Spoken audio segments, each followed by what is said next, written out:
So.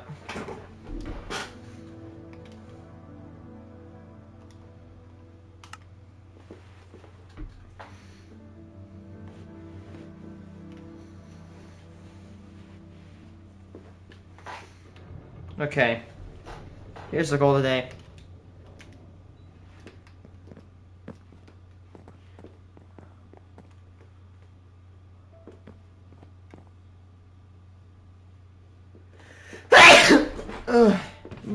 There we go. Just waiting for that. Okay, here's the goal. We are going to be we're going to be moving everything. Oh, there's 3. Nice, get that.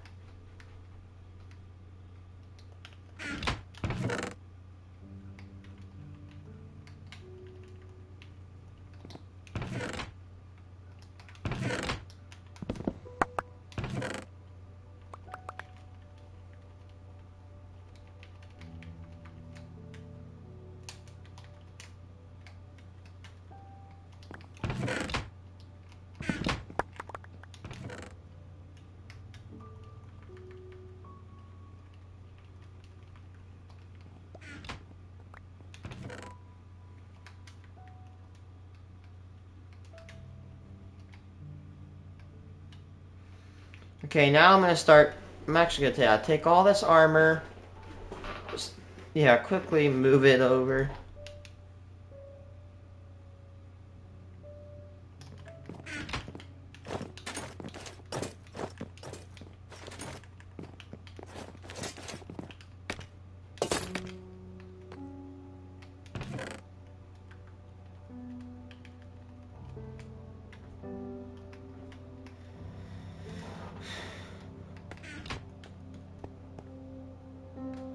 I'm gonna count fish as produce because technically it's made from farming or fishing. Anything fishing, farming, ranching related goes in that chest. I think now I'm gonna target overworld mob loot. That's gonna be a good idea. Any overworld mob loot? So yeah, rotten flesh. Let's keep going down. Arrows? No, arrows are an exception. Those.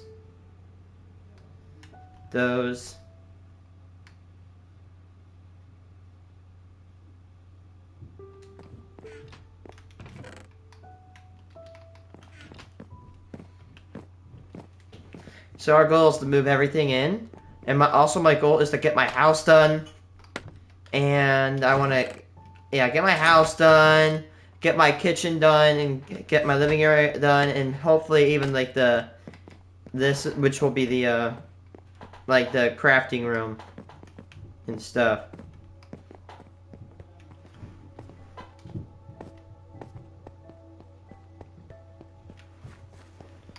All mob loot we're gonna get, like overworld mob loot. So yeah, go there, get that. That's also one. Sign balls. Okay. Going. Yep, there's one already. If I miss some, well, guess what? It's an accident. And there's a lot of blaze rods in here. And there's a bunch of rotten flesh we can take.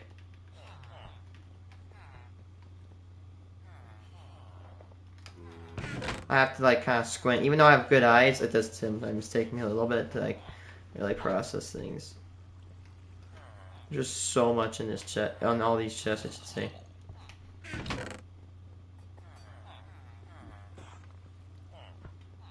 Arrows didn't send. Arrows are the exception here.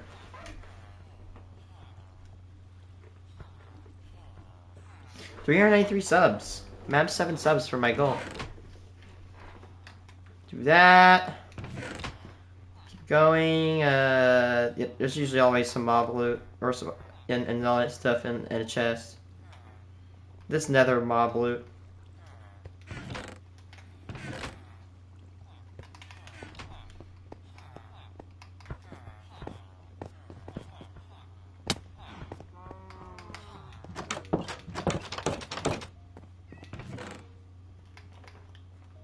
I know there's a hell of a lot of mob loot over here.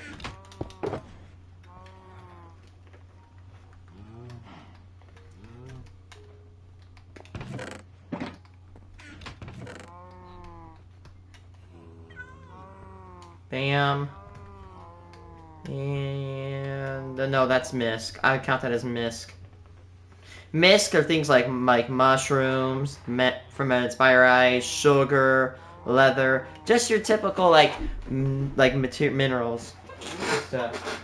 Come on, rotate the turbine and make it look kind of unique.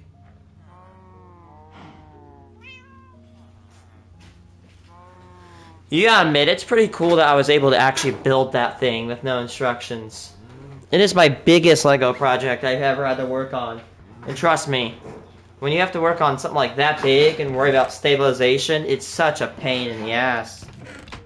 Oh, can't forget about phantom membranes. Those are also mob loot. Just look at how much space we're removing. Well, of course, we've increased the amount of chests, so yeah. I'll make an exception. Maybe it's the Santa hat that's making me itchy. I don't know.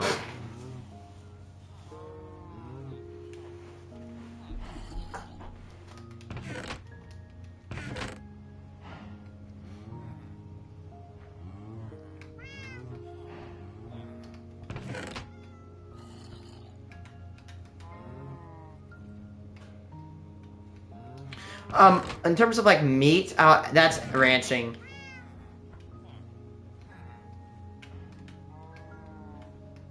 I have that in like produce. Produce is anything, in my opinion, that comes from passive animals, like cows, chickens, sheep. You know, the gist.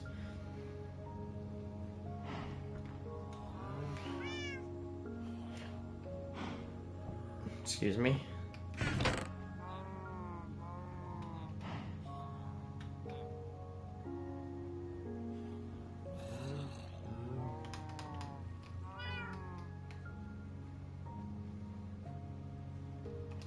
I'm gonna miss some things, I just know it.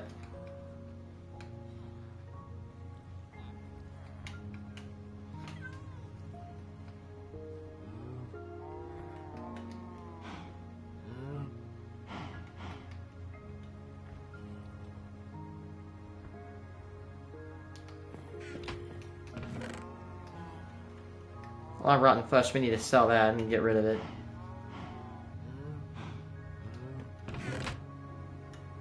Some right here, some there. Just got some string.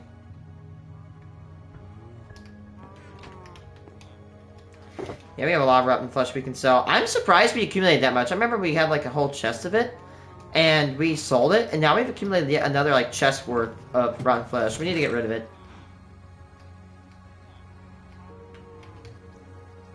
That bones. Those are obviously mob loot. Yeah,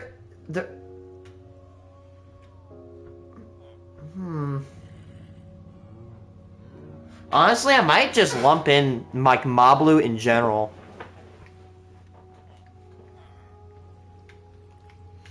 Honestly, I might just get rid of mob loot, overworld, nether mob loot, just get mob loot, you know?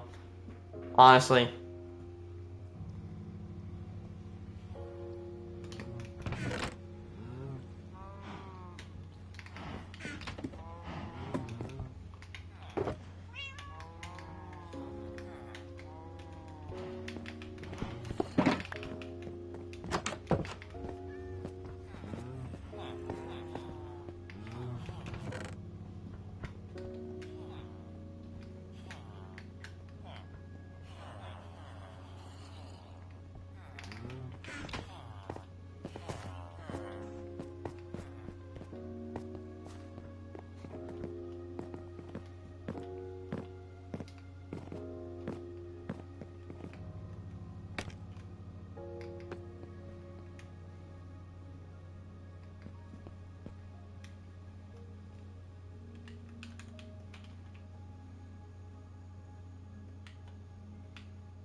might make like treasures.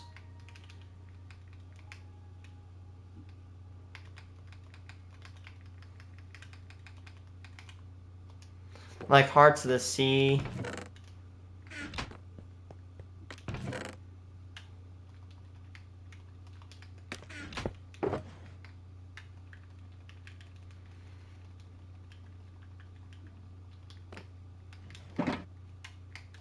Honestly, screw this. I'm selling this, all this rotten flesh. There's no use in hoarding it. You know what? Yeah. The only thing you're going to do with this is really either put it into like a mob, like, I should say, like a item repeater, like where it like has a hopper and it repeats it back and it keeps sending it back and forth between two hoppers, or you just burn it. If you're not selling rotten flesh, you're not getting its use, and that's like, there's some points where like, you could argue against that fact, but honestly, it's inarguable that that's the only way you get rotten flesh to be worth anything. You just need to sell it. That's basically all you can do with it, other than destroy it or give it to people.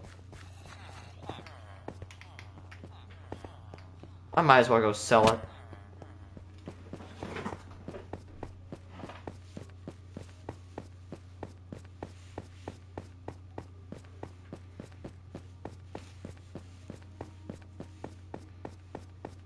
I have to put it like that because I think it's itching me. I could take it off, but I don't want to ruin the Christmas spirit.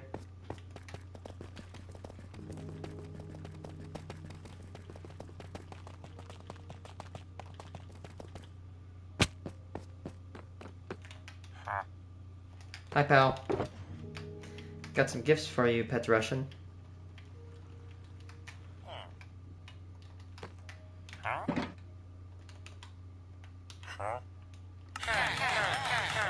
I'm not gonna get way too much. Honestly, I might as well just put all this rotten flesh in here. That way I can sell it and get rid of it. Again, if you're not selling rotten flesh, you're not getting it. There's no reason to keep it. I do sell it, so I keep it. That's not me saying that whoever keeps it is dumb. Nah. Everybody hoards it. Unless you want to give it to a wolf, which, you know what, whatever, don't. I don't give it to wolves. I used to, but I don't, because our four-legged furry friends deserve better than rotten flesh.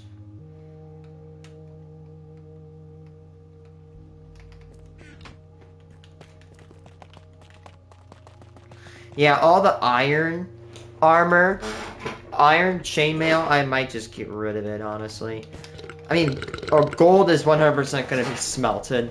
The only reason I keep any armors is I have a quote-unquote police force that I use for the leather armor, and then military is diamond. Honestly, I might as well just upgrade a police force to diamond grade armor. Even if it's low grade, that's still good. There's almost no excuse to not get diamond armor in this game. Like, you could literally just get a whole, like, 12 pumpkins and buy yourself a full set of iron, or diamond. I mean, you can go iron, or you can actually go chainmail.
I could start transferring the villagers.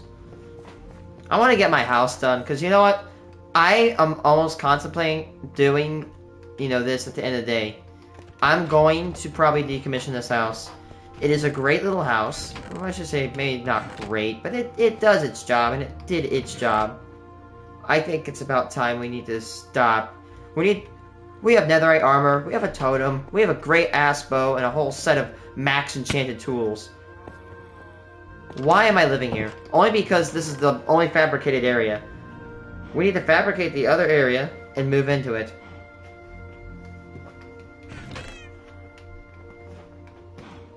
So I've decided I'm just putting mob loot in the one thing. Screw separating my nether and whatever loot. I'm just getting mob loot in the one organized box. Yeah, just look of how much mob loot we are getting rid of. Yeah, there's some more armor I need to take over.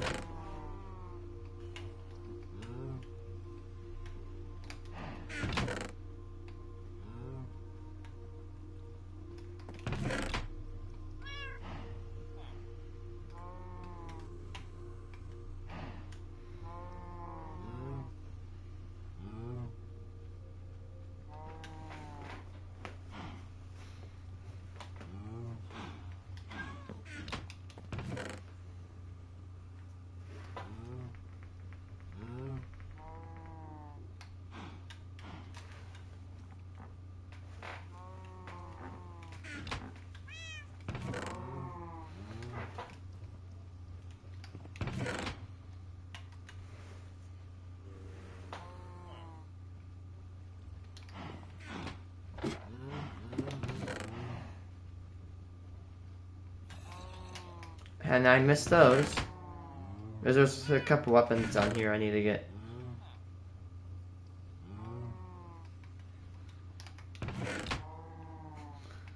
By the way, I should really call it monster loot.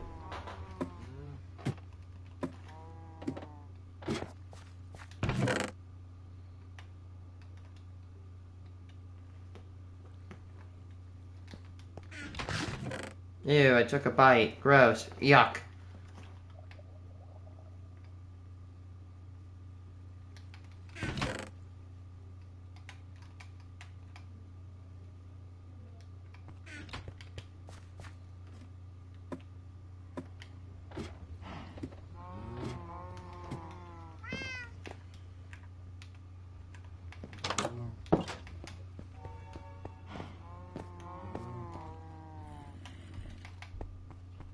The rest of my space, I'm just gonna take those pieces of armor that I keep finding.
do an experiment.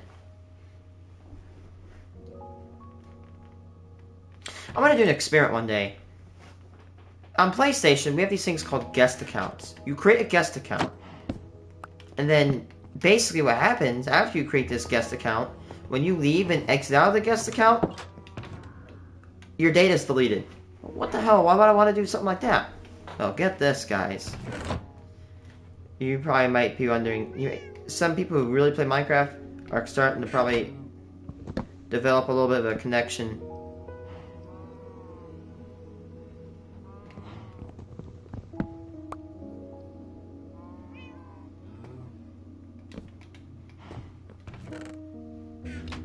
Villagers should not be able to take beds that have, been slept in by players.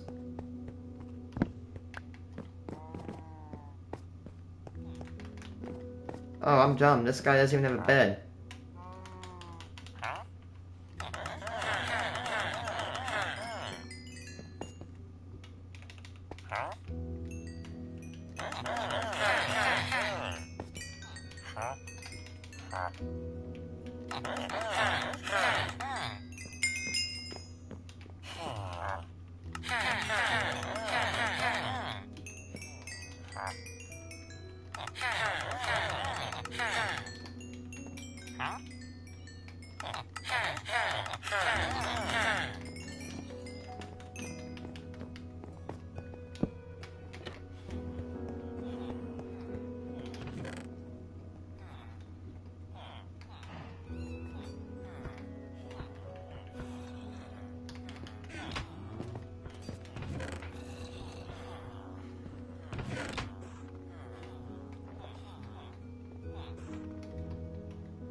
I just will say this. I know it sounds weird, but if it sounds like my shepherd is in like crippling pain, it sounds like it's dying.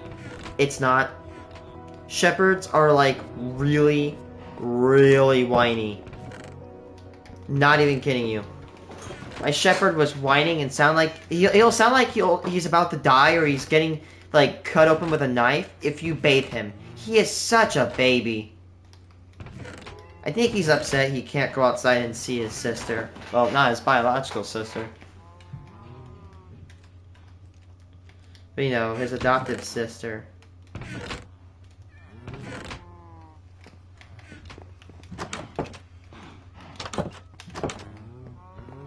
It might take me a couple of more trips, because there's gonna be some stupid stuff that I leave behind. Some junk,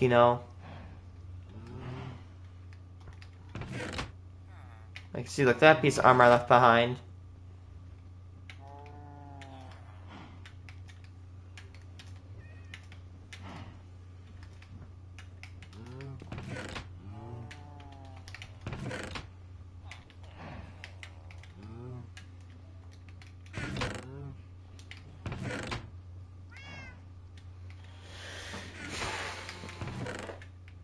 Ugh, I don't really want to keep any dead coral.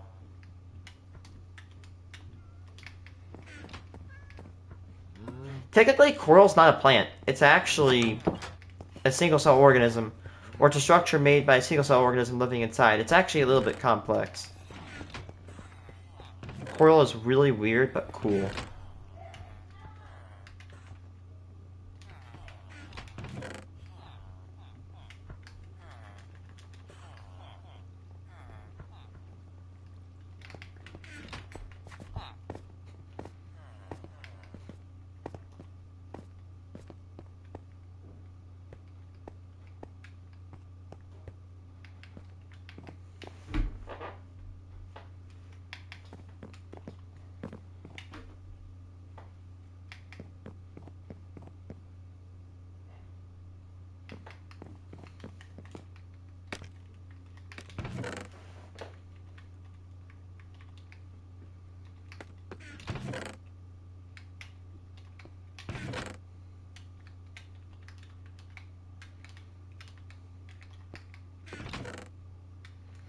Yeah.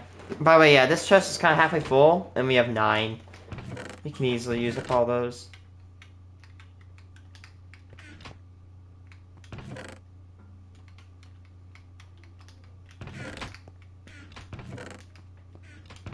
Weapons in here, yep.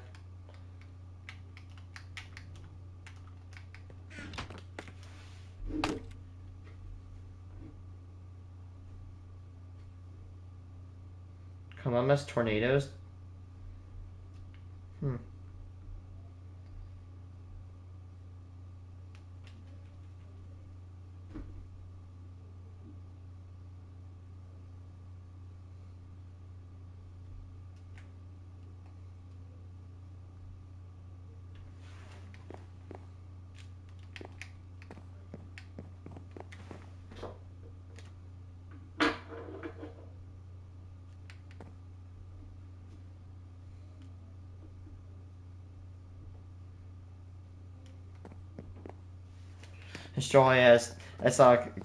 Australia has stupid laws for toy guns, and it says a banned Nerf gun. Oh, that's not clickbait. I'm not wrong. Australia they literally ban all guns, including Nerf guns, which is kind of weird if you ask me.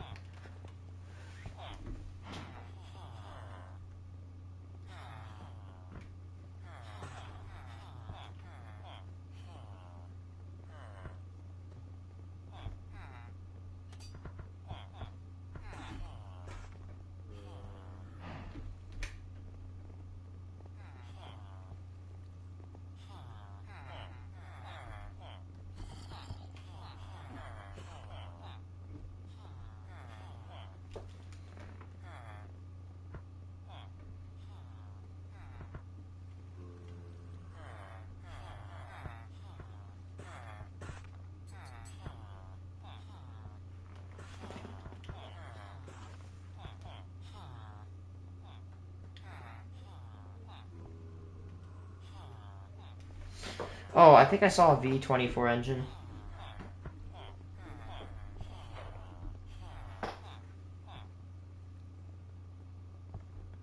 I think, yeah, it was under tarp. There's a dump truck engine.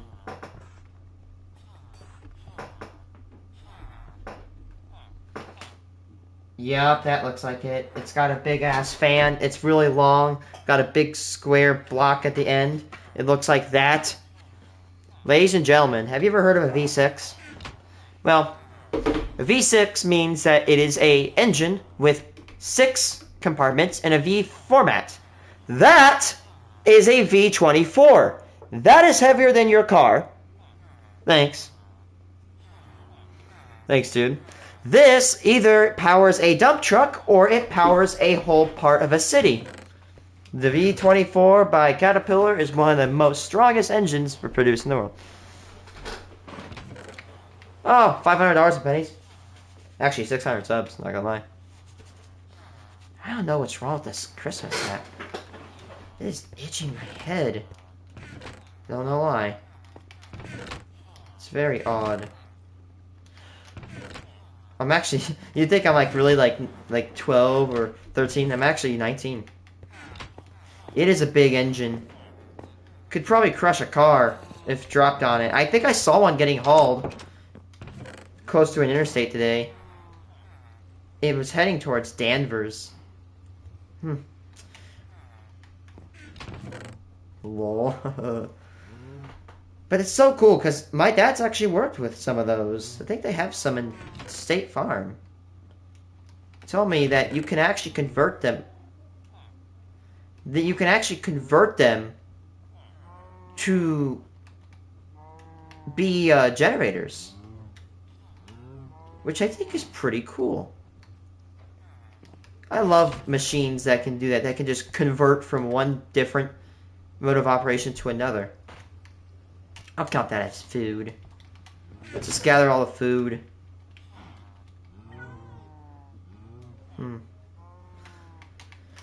Cooked food. Oh wait, not just food. There's a difference between produce and cooked food. Raw pork chop is produce. Cooked pork chop is food. It has been processed.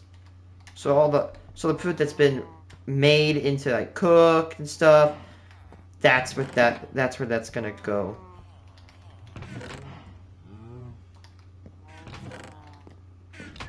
That's a crop. Crop. I count that as produce too. Crap. Any fish, raw meat, steak is also cooked. No, dude. If you imagine making your food source fit a half of food, that's horrible.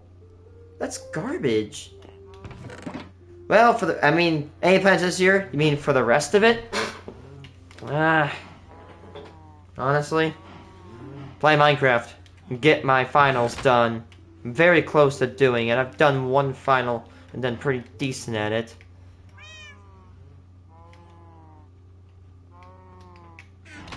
I might just put glowberries in plants because I don't like glowberries.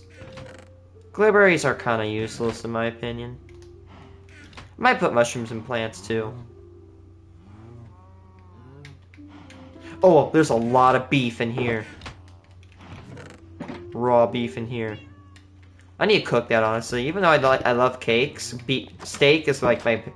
If you had to make me not use steak, I would honestly opt for raw beef.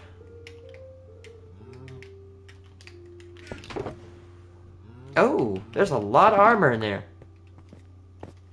No problem. Have a nice one, dude.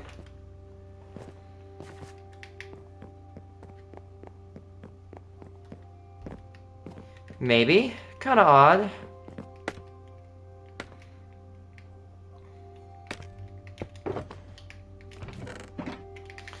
Raw produce. Nope, I'm too high for that. I need to go lower.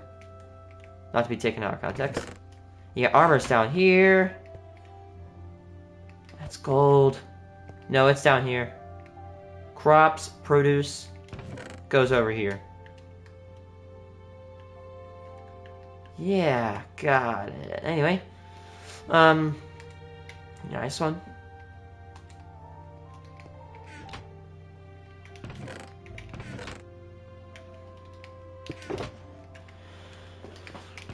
Cookies. A lot of them, too.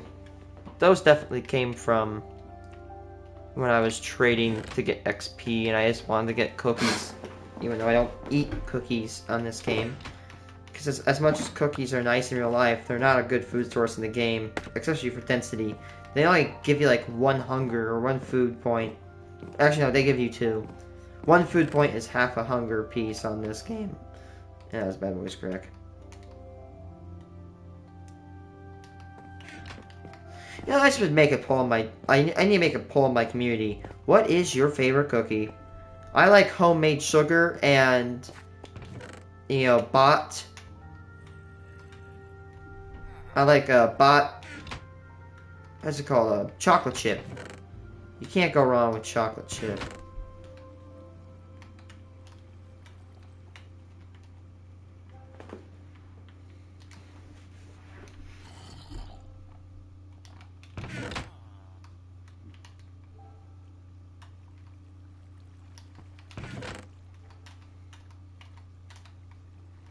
The moldy food. Hey, look, some moldy food that I've had. Let's munch.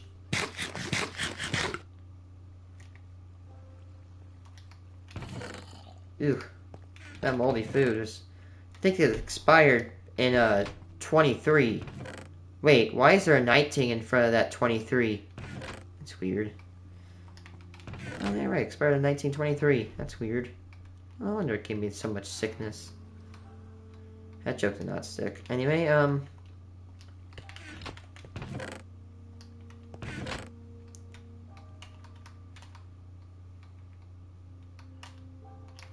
look how much space we're... I think if you had to cram everything on this side into a chest, it would probably... You'd have to cram... You could probably cram it in at least half the capacity we have now.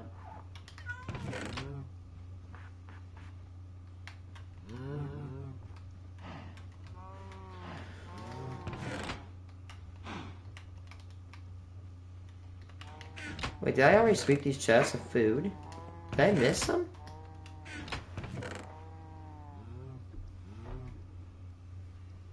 +800 horsepower, 17 liters. I'm reading some stats on this diesel engine. It is a 17 liter. That's stupid.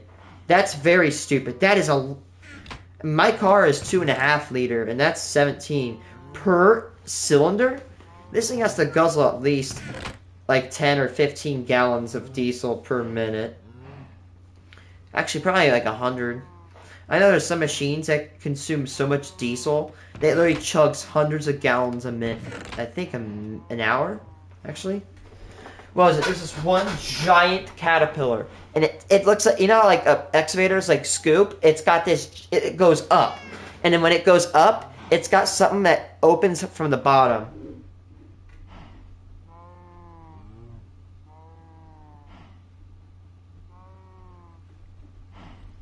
It's a 4 digits. Yep, that's it right there. That's it. This beast, if you didn't go broke buying this machine, you'd go broke fueling it. Because that machine, it eats diesel.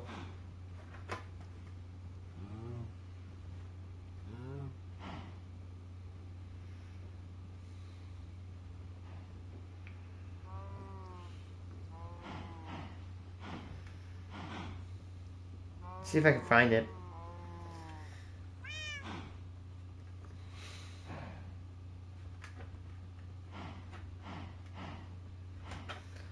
What is it called? The 6090 FS. That's what it's called. 6090 FS. How much does it cost? I'd say I want to say put in the realm of at least $3 to $5 million.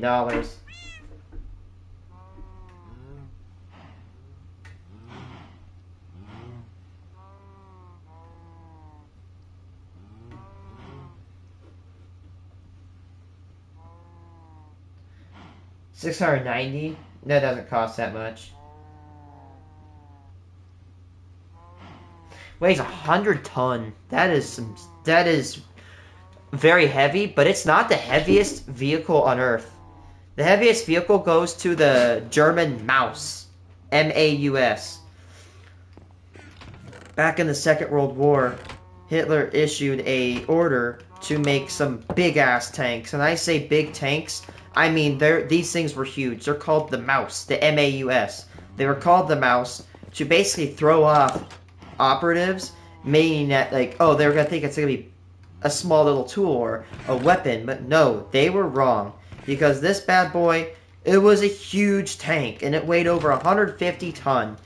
This bad boy was so heavy that it literally crumpled any bridge that it went over. So it had to have a snorkel so it could go under the water and out. That way it could not only let air into the cabin, but it could also let the exhaust from the vehicle actually escape. There were only 2 of them, and one of them was captured by the Soviet Union, and the other one was destroyed before someone could get hands on. However, the Soviets took pieces from the ones that they found, which it attempted a sabotage. And then they found the one that was destroyed, and they put it together, and they have a working machine, and it's currently in a museum. The tank was way too heavy to be practical. I mean, 150 ton. I cannot communicate to you. I mean, it's not because you're dumb. You're not dumb. But, like, I can't communicate to you how heavy that is. My car is about 1.5 ton. This tank is 100 times heavier than my car. That is so heavy. It would literally crack and destroy road. You wonder why you don't ever see tanks on the highway? It's because they actually will break and crack the road and ruin it. Even an Abrams tank that weighs about 20 to 30 ton will do this. That's why we have weight limits on roads. Is because if it's so heavy, or there's machines that are so heavy that go up over it, it'll just essentially crack the entire road and render it useless. They'll have to go back and pave it again, which the government does not like doing, and I don't blame them for that, because repaving roads is a pain in the butt, and it costs a lot of money, taxpayer money to be specific. And yeah. My favorite tank is gotta be the M1A2. It is one of the most hardened, most advanced battle tanks, in my opinion. You can throw nuclear war at it, chemical war, biological war, it'll take it. It's very adept, easy to fix, runs on very good fuel, which is jet fuel, and very, very, very just advanced. Like, there's a video called How a Tank Works by It's Owen, and he describes why this tank is so good. Like, if it goes over a hill, it will keep its barrel, like, what's it called? This is a body. If it goes over, it will keep its barrel, right? It'll keep its barrel on target. It could complete a revolution within, I think, at least 9 to 10 seconds.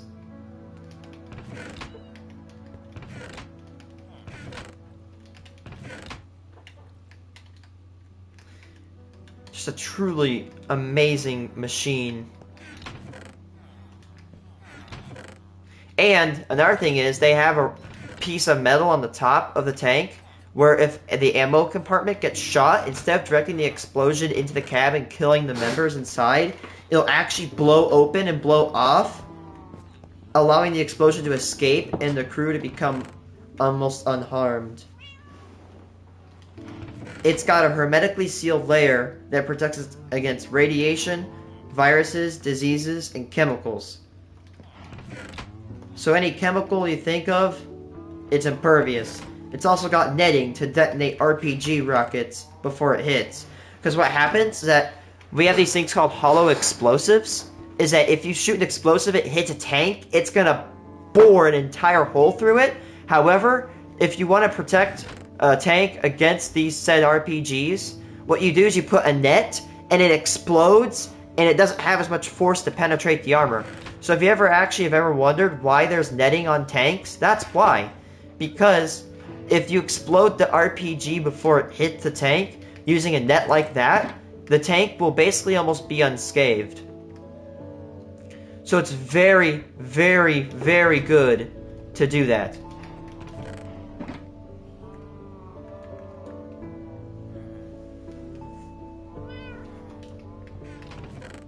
Also, it's very thin, and the barrel or the turret is very low to its body. You don't want a giant tank. The problem with the mouse is it was very heavily armored, but it was very heavy and slow and lethargic. Meaning that this tank, you could hit it if you really wanted to very easily. It's very easy to spot. Like, for example, ever wonder why the Rat, the R8AT, which is one of the biggest tanks ever conceptualized, was never made? It's because the thing is so big and so slow, it would be vulnerable to airstrikes. There's no use building a giant tank like that unless you had some, like, energy shields on it. If you could even make energy shields. That's why we don't build giant, like, behemoth tanks. You want a fast, agile tank. One that is very thin, well-rounded to attempt to ricochet shells, and pretty decently well-armored, while being somewhat lightweight.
wonder what the biggest gun was. If you had to ask me that, I'd probably have to answer Gustav.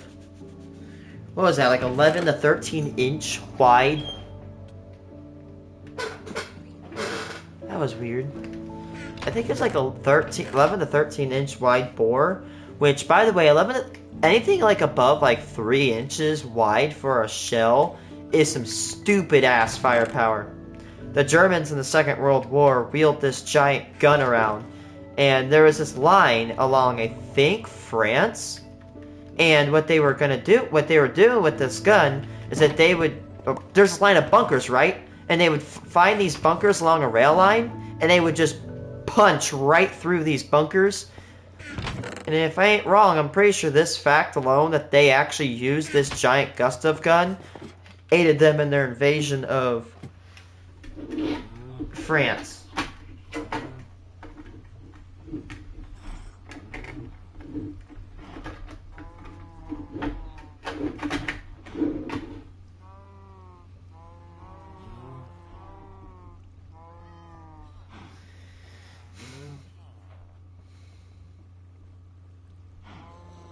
That's a big-ass gun. Woof. Man, no matter what time of history you pointed at, good or evil, you have to admit one thing. Even in their most evil and good of times, the Germans are hella good at one thing, and that's engineering. You have to give it to them. That's what made them, in my opinion, a pretty avid threat in the Second World War. These guys were not just idiots. Well, tactically, yes, they were idiots. I mean, they literally attacked the Soviet Union. Like, what? I don't know what the hell they thought they were going to accomplish by just betraying the Soviets. Look, love them or hate the Soviets, you gotta admit, don't get on their bad side. Especially, don't piss them off during a war. That's a great way to get your country absolutely ass-blasted. Germans did that in the Second World War, and it didn't go that well. Germany is, I mean, up until like the I'd say 90s, Germany's just got their ass kicked so many times, unfortunately. Well, unfortunately and unfortunately. They got their ass kicked in the First World War, then they got their ass kicked again in the Second World War, then they got their ass kicked during the Cold War, but luckily, they've definitely been recuperating and leaving their evil past behind. Now, before anybody says, "Oh my God, wait, what are you saying? What do you mean you talk about?" I'm not calling Germany evil like 100%. In World War II, they were. You know, now they're amazing. The country is so much better than in the 20th century. The 20th century was just rough, historically, on Germany. But in the 21st, they are definitely way better than they've ever been. I really want to go to Germany, honestly. The Autobahn, cool-ass music and culture. Oh my. I love Germany.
I'm watching a video on the gust of 1,490 short tons.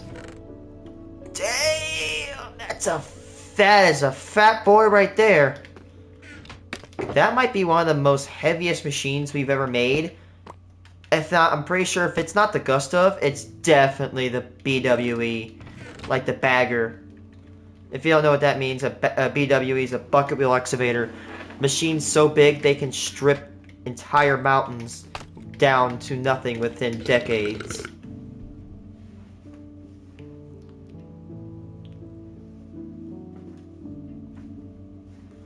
Dude, the damn gun was longer than my house, and I have a pretty medium-sized house. Dude, just a freaking barrel of the thing is enough to strike fear. I'm pretty sure it was sabotaged and destroyed.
Nice. Good luck, man. I know you can do it. You're like really close. The ion cells and the shield are the biggest obstacles to completing Subnautica, in my opinion.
Oh my god. So I'm listening to another video. It said they needed to project a 7-ton vehicle. That damn projectile to fire out of that gun weighed as much as if you took 3 or 4 of my cars and stacked them on top. That's how heavy this projectile was. And it was supposed to penetrate through a meter of steel or 7 meters of concrete. That is an extreme penetration depth.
Wow, I have no gold.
Oh, that spooked me a little bit.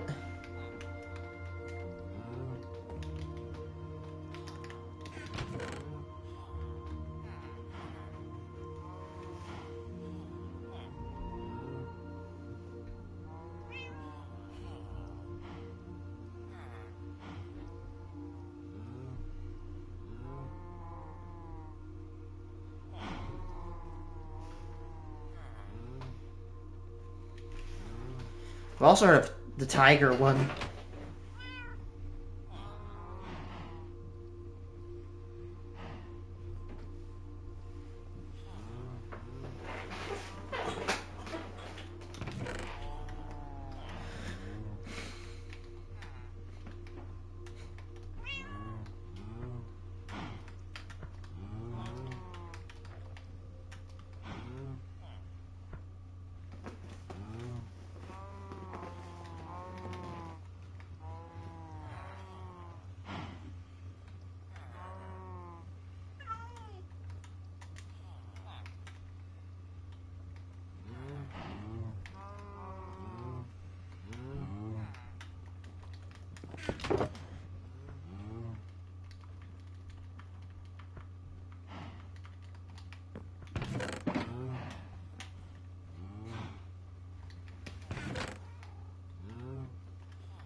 I am getting...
Dude, I'm watching a video of the top 5 weirdest German World War II weapons. The weirdest one is that the Germans, well, this isn't weird, but when the Germans actually made the Sturmgewehr, or the STG-44, or, as we also call it, the grandfather of assault rifles.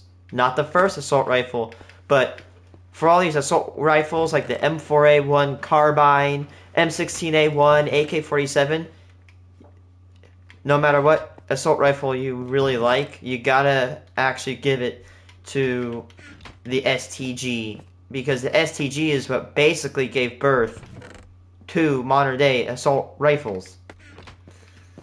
But the weird thing I talk about it is that they actually put like a bend barrel on the end. Which, can you actually bend a barrel and bend a bullet?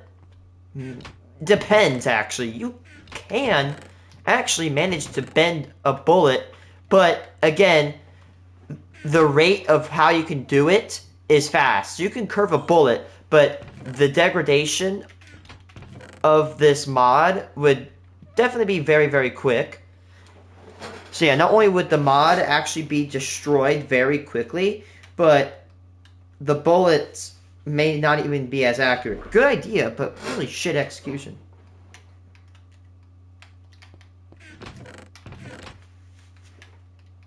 Another weird weapon I know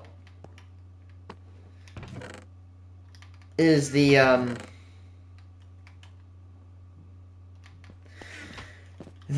Messerschmitt Comet, which is like a rocket-powered jet. Okay, and I don't really feel bad for World War II Germans, but this one dude got the worst death in an aircraft history. There's this thing called T and A stuff, and they store it in that plane. And when you mix and they touch each other, they immediately explode. So here's the issue. When they refilled the Messerschmitt, they basically had to take one tanker in, fill it up, wheel that out far away, and wheel the other one in and fill it up again. Now, one problem is that the landing for these aircrafts was absolutely horrendous at best. So here's where it got bad. This guy was trying to land, and then he hit the end of it really, really bad, and it actually ruptured a hole in one of these fuel lines. And by the way, the fuel, or one of the fuels that this comet used, was extremely corrosive, and it would eat away flesh. Well, you probably know where this is going. Well, the dude, when they found him after the plane wrecked and hit the ground, his entire left arm, by the way, very gross. If you don't want to hear it, I recommend you go. But this dude's arm was liquefied to jelly. And his entire other body was gelatinous.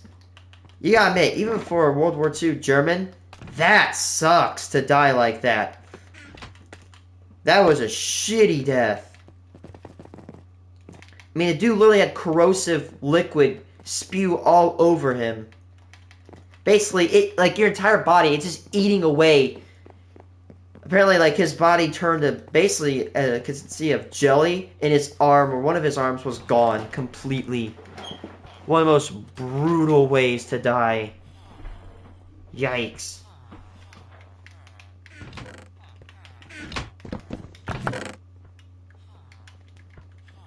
Yeah, they were bad.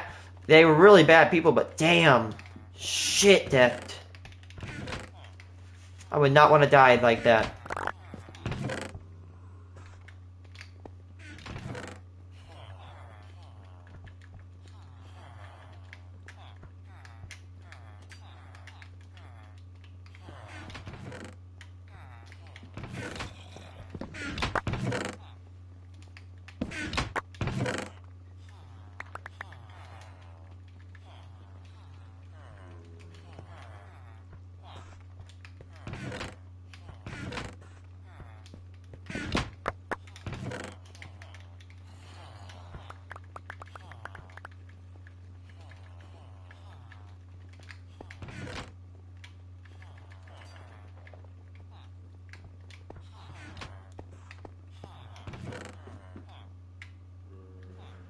I'm gonna gather plants.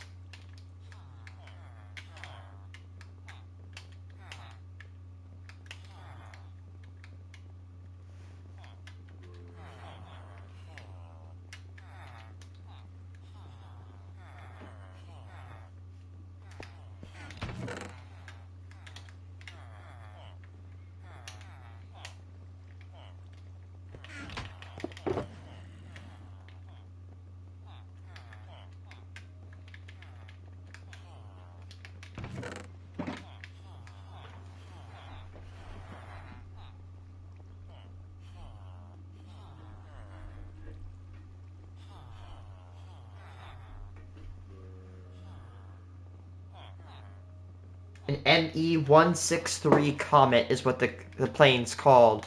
And it was one of the most horrendously designed aircrafts. The Germans built it back in the Second World War, and it's one of the only jet-powered fighters to fight in that time period. But make no mistake, the thing was dangerous. One Allied trooper got a hold of it, flew it, and commented simply one word. Fantastic. The YouTuber Cukester has a video on the thing. They even had these like photoelectric or photosensitive cells that when they would just fly underneath of planes and fire, although they've only took out one plane using that weapon. Problem is that the Allies found out that if they found one of these like Messerschmitt comets, they would basically, after they burnt their fuel, they were a glider, so they'd actually run away from this Messerschmitt comet, force them to burn up all their fuel, and after that, they would just come back and shoot them down. Like, the kill-to-death ratio, like, not trying to be funny, but the KDR ratio, to a certain degree, on the Messerschmitt comet was relatively low. You knew your life sucked if you were put in a Messerschmitt comet. Basically, that's the Germans' way of saying, yeah, you're useless, we're just gonna put you in basically what is a suicide mission. It looks very weird. It looks like this. It looks like a toy plane. That's what it looks like. And it's got a little cute wind turbine on the front. A little propeller on the front. You can't see it, but it's not a propeller. It's a turbine. It powers the onboard systems. I don't know how many of them exist, but it can't be that much. It's one of the most dangerous aircraft to ever fly.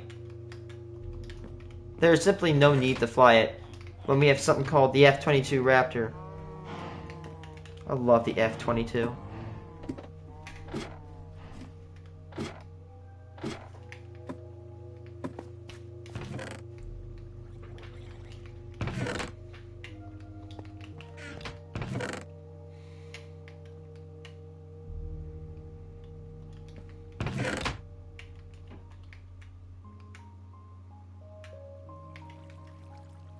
There it is! My missing shulker box. Oh, I'm watching a video about World War II weapons. The Panzerfaust, developed by Germany in the Second World War. It was basically your grandfather to the RPG-7 and any rocket-propelled systems. It looked like a weird-looking cone. Like a little rocket, kind of like, basically I almost say like an ice cream cup with a cone on the front, and you shove it on the stick, you aim. Oh no, don't say sorry. You have a life. I respect if you want to take a break. I really do. Anyway, going on, the Panzerfaust was a handheld rocket launching weapon. You picked it up, point it, thunk, gone. Shoots a little rocket at the end. This was one of the very first, well, RPG-esque weapons. And I feel like a lot of people don't even know what that means. RPG stands for Rocket Propelled Grenade. Simple. Take a grenade, it's explosive. Now shove a freaking rocket system in the back of it, and let her fly from here to there, and let it explode enemies everywhere.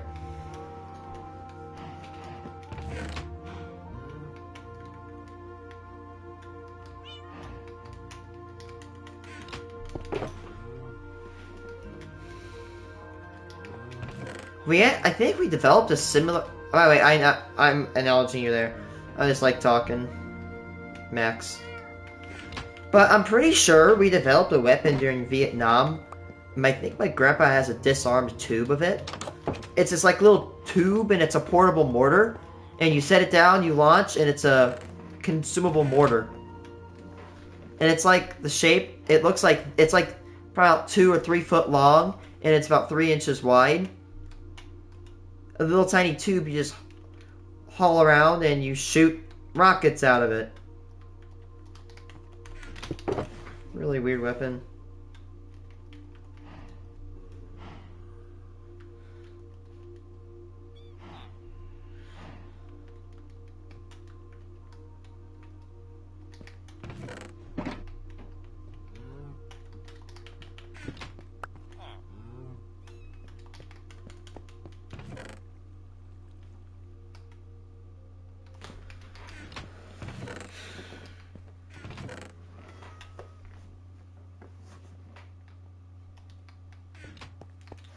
think the Germans also made sticky bombs.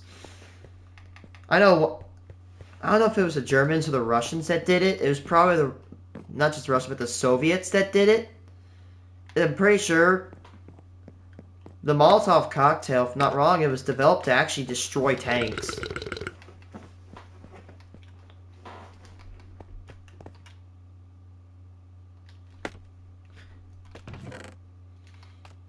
Yeah, we made stickies. They had like a globe, you unlock it, and there's a little lever. Push it, pull a pin, push it, snap it, and throw, and it sticks. Can you imagine having a soldier troll another soldier by throwing a sticky at him?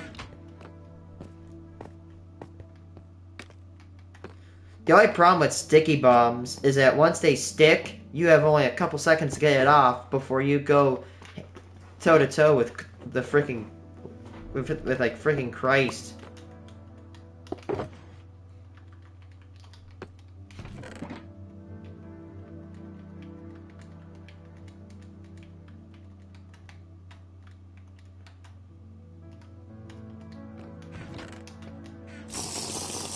Today, I'm taking a little bit of time to actually transfer all my loot. Bruh. And you wanna know what's really crazy about World War II? Is that if you think fighting the Germans in World War II was bad enough, some of them actually, well, what if I told you that the Germans refined a extremely straight line of meth? Like, we're not talking garage shit, we're talking like actual just straight pure meth. And they used to dope themselves with it. Actual story.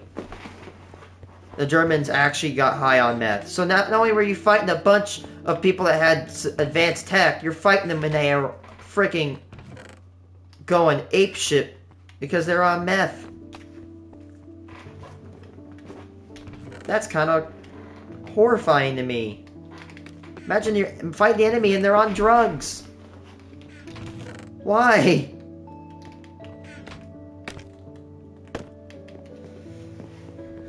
My God.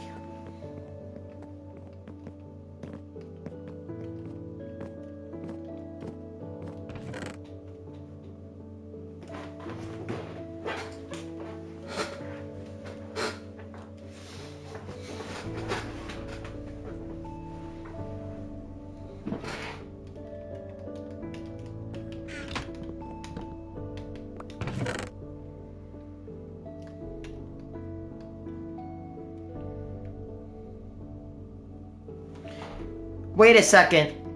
Max, did you just say that the Germans used a tech or some tech? They threw bombs at tanks and they just didn't work?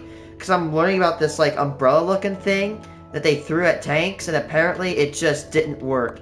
That'd be funny watching a poor German just launch a freaking bomb at a tank only for it to just go thunk and just ping right off. Effing chat. Thunk! It just does nothing.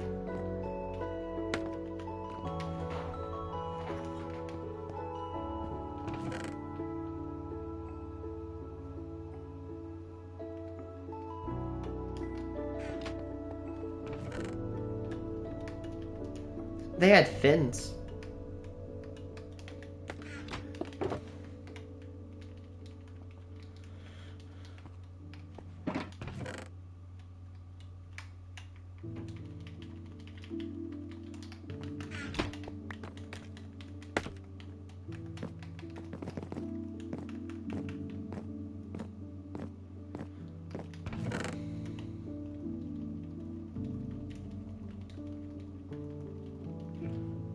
I have a video I can watch called Tanks in World War II.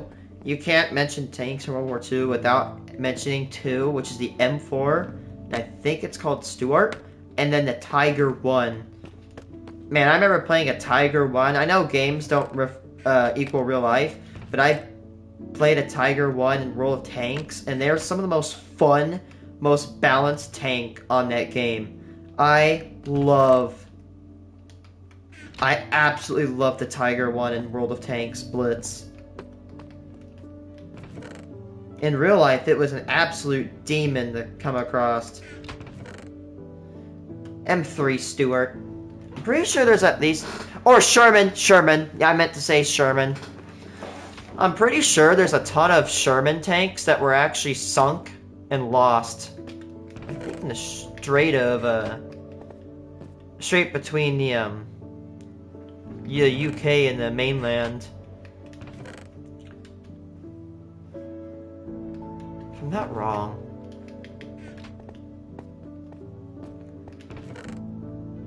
Yeah, they were being shipped over and then they were interrupted and sunk.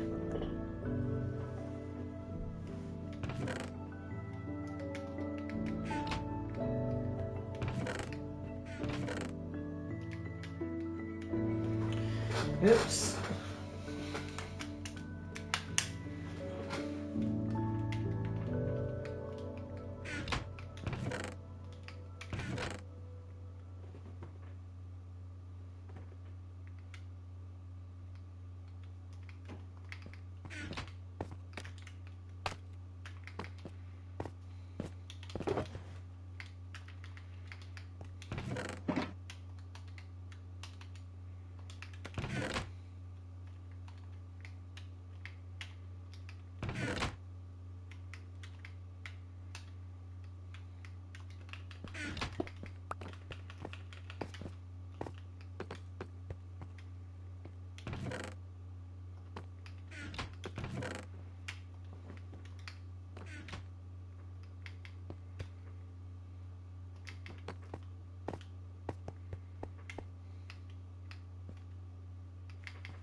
Dude, look at my gold. All I have is a nugget.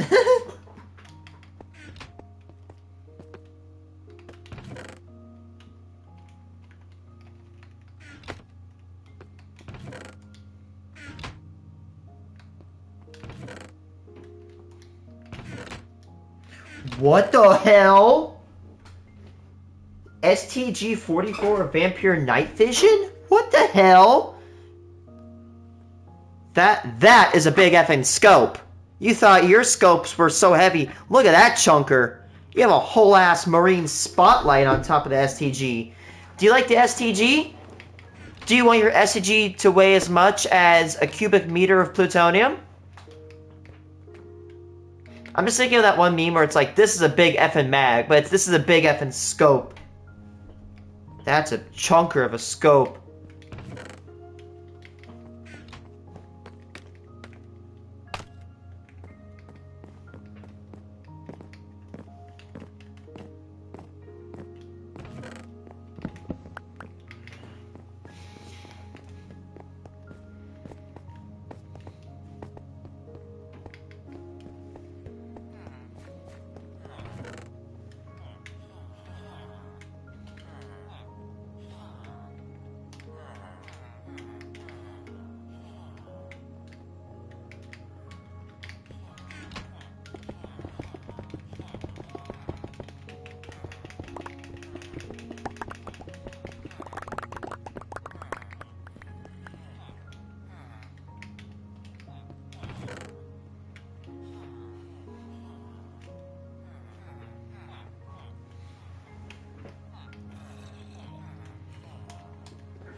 Oh, gross. That giant. They had to carry a battery to power that night vision scope, and it lasted 15 minutes. When I don't know how long a typical scope could last, but it's way smaller and could last longer. Yucky. That is a pathetic lifespan. I mean, hey, it was rudimentary. It was the first battery-powered night vision to be put on the battlefield. Hey, we have to start from somewhere, right?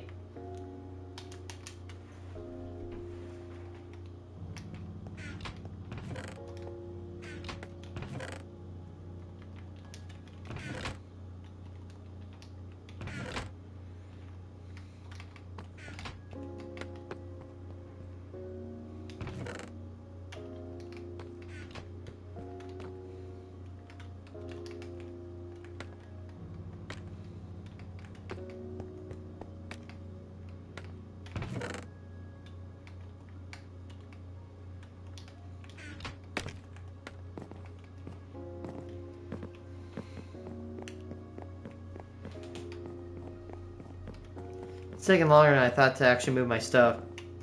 Or whatever. I just have a lot of stuff.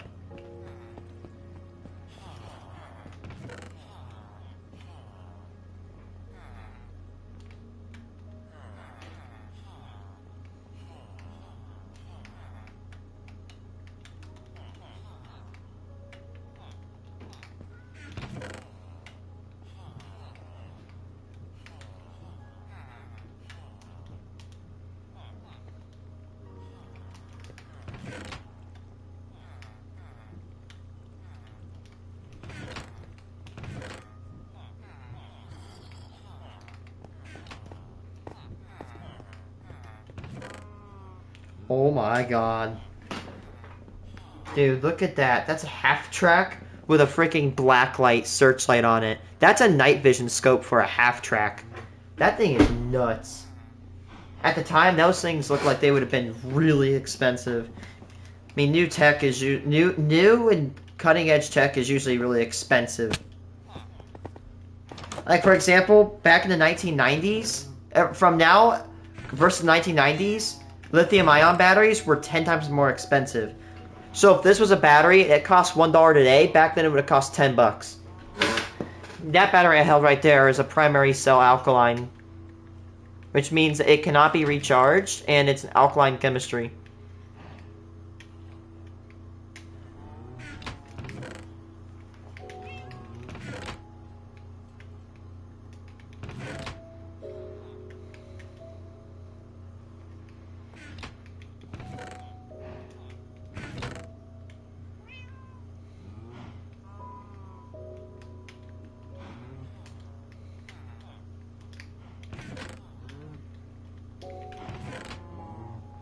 I watched a video about weirdest German World War II weapons.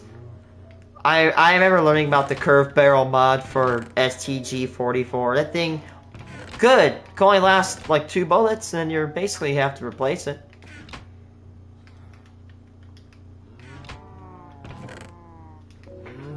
What the hell? They put Panzerfaust on a plane? What the hell?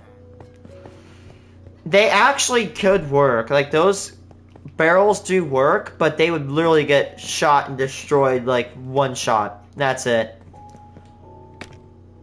You're not gonna do that much with that.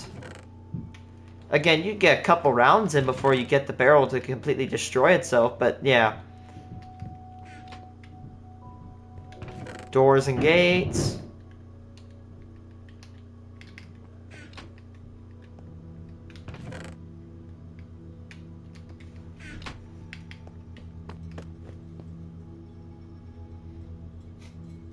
Goliath?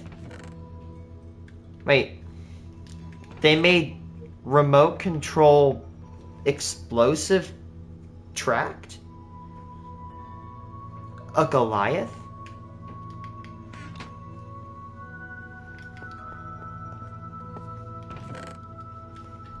Maybe I'm not trying to be weird, but they're kind of cute. It's like a little It's like a little RC car.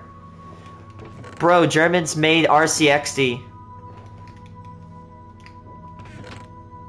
Imagine... Oh my god. Oh, what? Is it like one of those like little ball tanks? Are you talking about ball tank?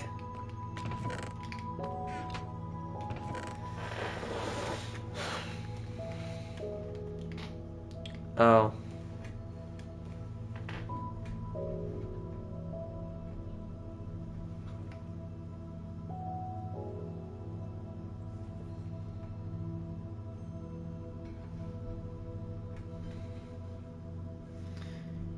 Oh my god, that is so cute.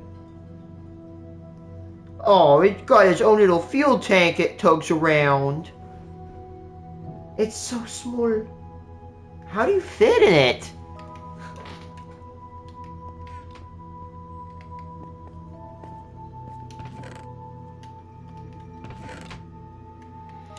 Yeah, look at the Goliath. I feel like the money would have been better spent making rifles, guns, and armor.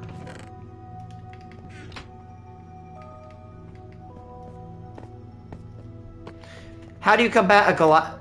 Dude, the Goliath only went 10 miles an hour. Dude, all you gotta do is just pop a high piercing round into it, and there you go. You just defeated the Goliath. That just wastes several thousands of dollars that they probably spent to build the things, when they could have spent more money and built a plane that would have bombed and strafed and shit. Just saying, Goliath don't look like it was really that effective.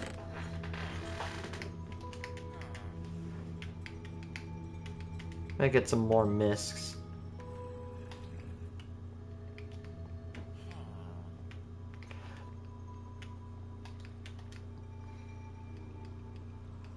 Yeah, I'm about to say, against personnel, it's not useful.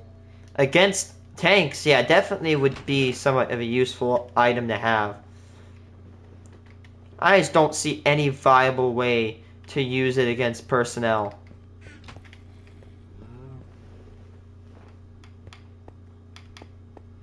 I'm gonna watch the video. Top 5 Tanks World War II by the Armenian. This guy's actually fun.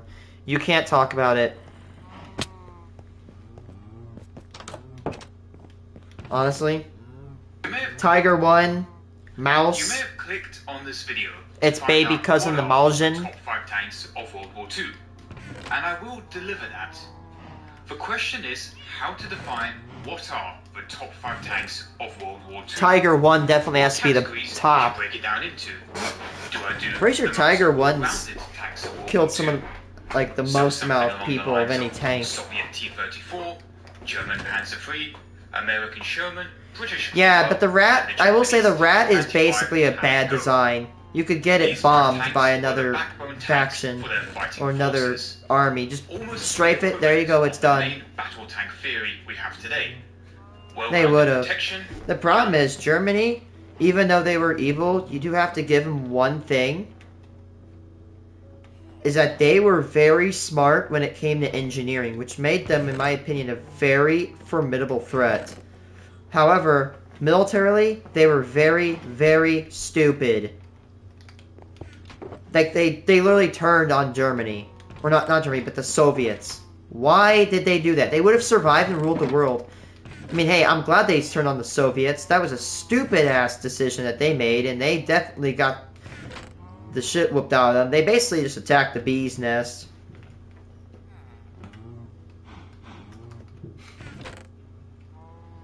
Like, they definitely could have done a lot better if they wouldn't have attacked I can't get confused. If they didn't attack the Soviets. Maybe I need to educate myself. What the hell happened between, like, 1945 and 47? Like, the Soviets and Americas, we were kind of lads, not gonna lie. Like, we kind of teamed up to defeat the Germans. And then they all of a sudden, it just goes to shit. Like, why? It's kind of weird to think that we were once buddies, and then we quickly devolved into enemies.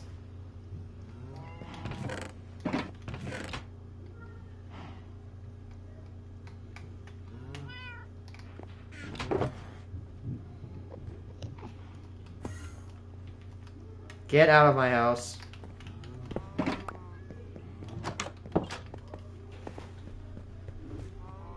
Maneuverability and reliability. Do I wait for top 5 list for what in theory World War II are the tanks top 5 tanks of World War II is where tanks really pop the F off. Logistics, weight constraints, and a whole host of other factors. Then the list could be the British Tortoise, the German Mouse, the American T-95, the Soviet IS-7, and the American T-29. All of these tanks are heavyweights, as heavy as it gets. They pack large guns on heavily armored hulls. German Mobility tanks, though. and off-road speeds are not favorable. Wait, is that a Martian? Keeping the vehicles in any running order on No, a I don't scale think it's Martian. That's in not a line Tiger. with The logistics. Tiger is a very Here, thin being turret able to with cross cage any on bridges it. with these tanks. The third way we can sort this list What? is what are the meme tanks of World War II? Oh, that tank fell on American its side. T-40 Whiz-Bang, Soviet SMK, Yak Panzer 38T with a 150mm gun, Waffenträger Krabsteer with Pak 43, RBT-5. What the hell? So where does that leave us? So many vehicles from World War II, and I can only put 5 of them on this list. We're gonna put some That's of my Tiger, own I can personal see. bias into this list to make it what are my top 5 tanks. Now wait a minute, I already did that. On the Tank Museum's YouTube channel, I did a top 5 list at the Tank Museum. Oh well, this is for my channel. Plus, I'm not limited to their collection. Like a lot of my top 5 lists, the vehicles on this list are fully constructed tanks that did see service. Paper designs like the P1000 and the E50 are not present on this list. Number 5, the Yak Tiger. What's a more powerful tank than a Tiger tank? Ooh. A Tiger II. What's more heavily armored and mounting a more powerful cannon? The Yak Tiger. There is around 1 billion downsides to this vehicle. So Wait, what the hell? It doesn't look like its turret is separated. How does the thing rotate? It can't rotate. Its The turret. Yak Tiger's role was not to be a dedicated anti-tank It vehicle, looks like a but to destroyer. also be able to provide fire support by leveling strong points. Armor-wise, the hull was around the same as the Tiger II, with the hull extended just a little bit, 40 centimeters. The new housing for the 12.8cm cannon had increased armor over the Tiger II standard turret. The new mounting had frontal-facing armor that was 250. Yeah, but the thing looks like it can't rotate its turret. It looks like a tank that would have sat in the back and shot at enemies like an artillery cannon. The count from the regular Tiger was increased from 5 to 6. Around 75 to 85 Yak Tigers were completed, but not all of them were armed with the 12.8cm cannon. Issues with production of the cannon caused a substitute to be used instead. It is not known how many Yak Tigers were armed with the Pak 43 88mm cannon. The 2-piece ammunition for the 12.8cm cannon needed 2 loaders to load efficiently. Can we just all really realize the weird thing that Porsche used to make tanks in the Second World War? The first Yak Tigers saw action in February 1945. That is so odd in my opinion. Having at best described as limited success. And that's putting it very politely. On paper, it looks like the vehicle's quite a menace. With almost the turret can't rotate. That thing looks like it sucked to operate. Be it tanks or stationary. It had a cannon that could obliterate strong points, so enemy tanks, in theory, up to 8 kilometers away. Realistically, 4 kilometers would be lucky. And when you look at the combat history of the Yak Tiger's performance, it is abysmal. You can chalk it up to Germany was losing the war. There were no chances to use them in their effective role. Yeah, why would you design a freaking tank without the ability to rotate a turret? That's like building a car, but it can't steer. Transportation by rail, attacks from air by fighter bombers. Many were abandoned by their crews due to fuel shortages, and thus were blown up by their own crews to prevent capture. Although plenty were also not blown up, leading to a large number of them being captured. Crew performance could be described as comical. In the book, Tigers in the Mud, there are some very interesting choices made by untrained crews. I quickly grabbed one of my assault guns to give the enemy something to think about. I showed him the enemy and told him the distance, so nothing could really go wrong. The unfortunate man then made a fatal mistake. He didn't crank the cannon down to its right position until he had almost arrived on the high ground. Of course, the Americans heard the sound of the motor and reacted accordingly. 2 of the tanks scrammed, but the other 3 opened fire. The Stabsfeldwebel's vehicle was soon hit in the front and hadn't fired 1 shot itself. Oof. Instead of finally firing, the lunatic turned around on the high ground when he simply could have rolled backward. When the Yanks had the broadside of the hunting tiger I'm sorry, in front but of them, I'm just wanting to imagine this. Maybe I know it's kind of war in World War II. Hey, it's on the German side, so do I care? I'm just imagining that this guy's an angry World of Tanks blitz player that gets pissed off at his teammates. Wait, he shot at him and stayed there while he could have rolled down the cover. I'm just imagining him as an angry World of Tanks blitz player. Man, there's a kid right next to it. Oh, there's kids on they it! let our vehicle have it. It immediately Those kids are went having up a in day now, flames. aren't they? Other hits followed, and not one of the 6-man crew could save himself, probably because everyone got in each other's way. This example serves to prove that the best weapon and the greatest of enthusiasm are useless when thorough basic training has not been conducted. For Jagdtiger's most major success was when 3 Jagdtigers knocked out 25 US tanks in an engagement. Let's just cover some of the Jagdtiger's shortcomings that we skimmed over earlier. The weight of the gun put a lot of strain on the traverse and elevation mechanisms. Going over uneven terrain, even slowly without the travel locks, would cause the gun to move around, damaging the traversal system. Trading a rotating turret for a fixed forward-facing gun that could only rotate 10 degrees horizontally left and right meant for transmission under additional stress as the vehicle needed That to is point its hull at the disgusting. target it needed to engage. 10-degree horizontal left right? That is Generally, a 12.8 disgusting. That's cannon was horrible. considered overkill, as it was not needed other than to engage any but the heaviest Soviet tanks. The resources that could have been used to build one Jagdtiger could have been spent effectively on other projects. Number 4. The KB-2. Oh, I've The seen KB-2 those is in a World of large Tanks a imposing lot. Tank. A large box-shaped turret mounted on a large chassis. It's almost as That tall is as not it a is good wide. tank design. Yeah, the barrel's up. Yeah, it could get some good range. But the problem is, with a big-ass turret like that, it's easy to shoot them. 3.25 meters tall and 3.5 That's way meters too wide. tall. It needed to be shorter. Armor is very impressive. 75 millimeters. Well, you're gonna need armor when you have a protection. big-ass pimple worth of a freaking turret sticking out of the hill. Sides 75 millimeters. KB-1. 75 millimeters. Oof, look at the sides. You can get a good perpendicular shot. Good armor penetration on the sides. Turret 75 millimeters in all directions.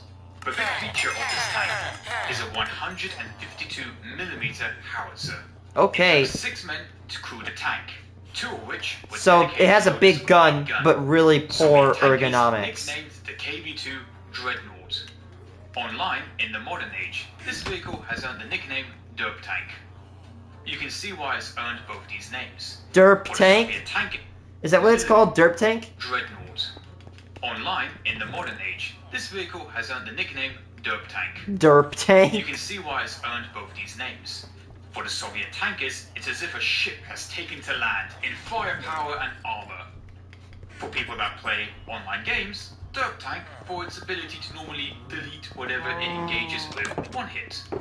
The vehicle was developed during the Soviet-Finnish War. It was noted that the KB-1 wasn't so good at destroying bunkers. The 76mm was just not cutting it.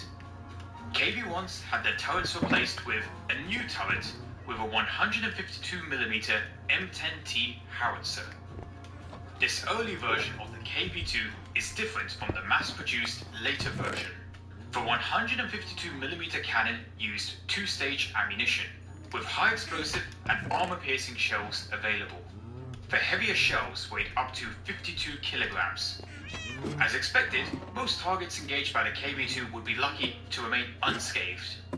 The armor and cannon. Surprised they were able to get hits on it, considering they could probably get hits. They probably couldn't just penetrate. The turret is way too big and way too tall. The KV-2 was It looks cool, but it definitely wouldn't work. And 1940, with the bulk Definitely not in of today's being age. made in 1940. The Germans didn't have anti-tank weapons or tanks that were capable of penetrating the KV-1 or the KV-2. The largest dedicated German anti-tank weapons were the 37mm anti-tank gun and the Panzer III with the 50mm gun. The 37mm ended up earning the name by the Germans the door knocker due to its inability to penetrate enemy armor. There are many reports of KV-1s taking blow after blow from 20mm up to 50mm cannon fire. Infantry had to risk getting close enough to throw grenades, satchel charges and molotovs as a reliable means of disabling a KV tank. The only other reliable method of taking out a KV was with an 88mm anti-aircraft gun. The most famous KV-2 engagement was at Bresania, where a single KV-2 held up 6th Panzer Division for several days by holding a key crossroads point. Christ. The KV-2's production run was ended when the Soviets were relocating their industry towards the Urals, October 1941. Industry was moved to the east to allow the factories to operate safely and unhindered from enemy bombing raids, and to prevent the factories from being overrun by the enemy. The final number of KV-2s produced is around 300. They just look slow. Look at the thing turns like a freaking tub. It's literally just a bathtub with a box on top of it. Gave its relatively thin armor at 40mm good effective thickness. The KV-1 used the same. It sounds like it has good armor and all this stuff, but not as good as if you ain't protecting yourself, you ain't doing good. Same gun, slightly worse armor, for much more mobility and cheaper cost per tank. No kidding. That was a relatively good trade. The KV-2 had the same disadvantages of the KV-1 and had additional shortcomings. Literally just big ass box with a giant tube and tracks. And off-road capabilities. How would that thing like actually succeed if it could? Had to cope with the additional 12 tons of weight, increasing the chance of breakdowns. The large profile of the KV made it an easy target to be engaged by anti-tank weapons. Remember, it's a giant box-shaped tank that stands over 3 meters tall. Other issues such as little bro's gonna get pained on uneven surfaces. By bullets Best of all, going above the for a tank that had range. such a large cannon, it had no indirect fire ability. So Is this like top 5 tanks or top 5 shittiest tanks? Even after the KV-2 was cancelled, the spirit of the KV-2 lived on. KV-1 hulls continued to be produced. The KV-1S hull was united with a 152mm howitzer. Admittedly, not the same model. That is a huge ass gun for such a horrible vehicle. And it's got a short barrel. M10T The thing doesn't look like it'll hit that much beyond a certain range. Used a more modern 152mm ML20S. The SU-152 was designed to be a pillbox killer, a way to smash through German fortifications. Turned out that the SU-152 was a rather reliable way at killing German heavy tanks. Tigers, elephants and panthers. These could all be disabled by brute force of the large HE shells from the SU-152. Yeah. Number 3. The M18, also known as the Hellcat. Oh yeah, I think I've seen these on World of Tanks. Its design is very different from other tanks. If the game is correct from real life, which some part of it is, I think, these things are a pain in the ass to deal with because they're fast. Look at that thing. It doesn't look like it has a whole lot of armor or hit, but it's fast. When it came to German TDs. 1. A low-profile tank with a powerful gun and good forward armor. Oh, normally good enclosed. armor. For example, the Jagdpanzer IV. Even if you don't have the 2. best armor, A you're tank going with fast, rear which a lot of chassis tanks aren't. With a powerful forward-facing gun with some light armored plating, typically open-topped. For example, the Nashorn. American doctrine made tank destroyers mobile with high speeds, powerful cannons in open-topped and turreted vehicles. The armor on these TDs was enough to stop small arms fire, and that's about it. American TDs were envisioned to be the cruiser class of ships to the land.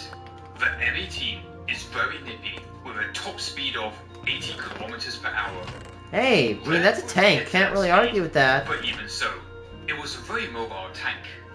If compared to, say, the Jagdpanzer IV or the Nashorn, the Jagdpanzer IV has a top speed of 40 kilometers per hour.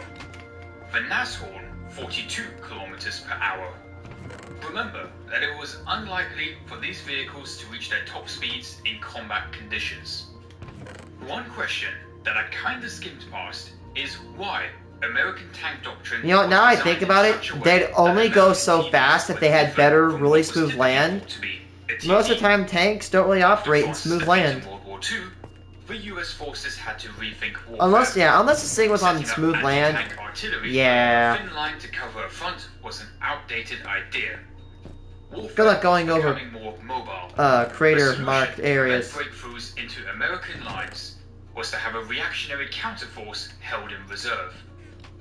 Once requested, the tank force could speed to wherever was needed and engage the armored threat.